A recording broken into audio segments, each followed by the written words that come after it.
Hey, Hope Summit family, wanted to get out a quick update on the goings-ons at Hope Summit in the midst of the coronavirus. I know there's mixed feelings about the governor extending our stay-at-home orders into early May, but we're going to continue to abide by those rules and keep everyone safe. It does affect how we would normally be doing Easter, and I know there's a lot of people sad about how Easter is really going to be different this year. And I understand that, but we are going to still have a service online as we've been having services. We're also going to be having a Good Friday service. And so this Friday at 7 o'clock, you can go to our website and you're going to be able to log on to another live stream of something special that we're putting together for Good Friday. So 7 o'clock, be sure to join us for that. And then, of course, 10:30. For Easter. It's a great time to invite your friends and your family.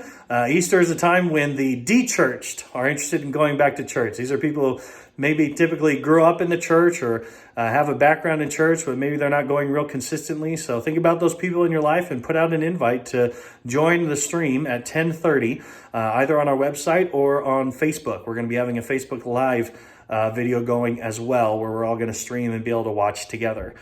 So I want to make sure you know that this weekend we got a lot of great things for you on Good Friday and for Easter. But I also just want to encourage you guys that, as this virus has come, many people have been affected financially by what's been going on, and our church is not immune to that. We have many people in our church who have been laid off, people who maybe have had pay cuts. That's going around, and it has affected Hope Summit's giving. Now, we're not telling you that because we want you to be concerned or worried. Our God is a great provider, and we have nothing to fear. We don't need to worry about it. But we do want to just make you guys aware that that's kind of where we are. Our giving is down. We're definitely looking into options like the CARE Act. We're looking into that, but we want to ask you guys, if you can, to be real intentional with your giving. We are going to be in need, and we're going to continue. We've had some people give to the benevolence, which is great, but we are going to continue to see just a basic need in our general giving. And so if you could please consider continuing to give and being intentional about that. It's really easy to give. You can go onto our website, and we have a how to give. It's pretty simple to be able to give online or through texting. And so if you would please take advantage of that, that would be lovely, especially if you're going through a season right now where this isn't really affecting you financially. If you have a little bit extra to give, we would challenge you and invite you to be a part of keeping Hope Summit moving forward in a season where a lot of people are having trouble being a part of that. And I also want to encourage us that, God calls us to give regardless of where we're at. Because it's an opportunity to show faith, right? And so be wise, but let's also be faithful in the midst of this. I do have a word for you. I want to read to you from John 16.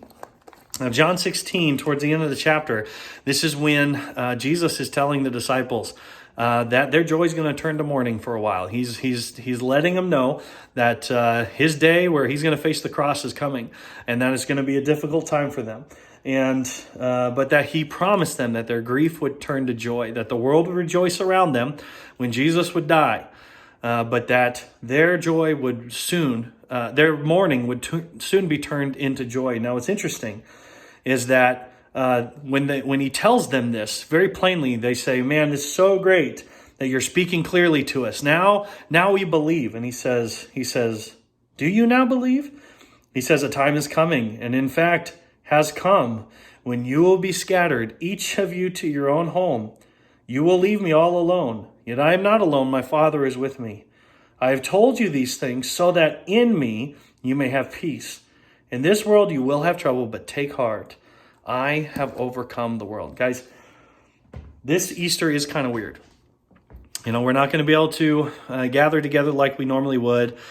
We might not be able to have family over like we normally would have family over. We might not be going out and getting fancy clothes and getting ready for that like we normally would. But guys, I want you to recognize something, that this season of Easter we might be more able to relate better with the disciples than ever before on an Easter. Because you got to remember, Easter morning, they had self-quarantined themselves. They had put themselves away because they were afraid for their lives. They thought that the Jews were going to come for them the way that they went after Jesus. And so they were hiding in their homes that day. They were not close to friends, and they were sequestered away by themselves, right? And so this Easter, we have a chance to kind of feel what they felt. But to also recognize that for them, guys, Easter, it wasn't about all the special events. The resurrection was good enough for them. Just knowing that Jesus was able to come back to life, that he was able to defeat death, that all of his promises were true, and and like what Jesus said, that their mourning would turn into joy, right? That was enough for them. And so I want to challenge us and I want to encourage us, guys. Even though all of our normal Easter stuff has been kind of taken away from us, that the coronavirus has really messed with where we are today in this season, and it seems like it's taken away so much, can we just remember the greatest gift of all has already been given, and that it's enough. Just knowing that we are free from the pain of death because of the resurrection is enough. And so this Easter, let's spend less time thinking about what we don't have and keep our eyes on what we have been given, the great gift of Christ and his love, and that he has power over death. And that death is one we don't have to die now. And that we too, in the midst of this season, we will see the miracle of the resurrection once again. And then let's look forward to the day that we kind of get to experience the freedom of getting out. You know, the day is coming. The day is coming. It cannot be taken away from us that we will be together again. We will get to celebrate together again. And I'm telling you what, guys, I cannot wait for that first Sunday when we're all back together again. It is going to be a party, right? So get ready for that. Let's be encouraged by that. Let's spend less time thinking about what we lost, and let's spend more time thinking about what we have in Christ Jesus and the opportunity that this Easter actually presents. Love you guys. Really, really miss you guys. But this season will end.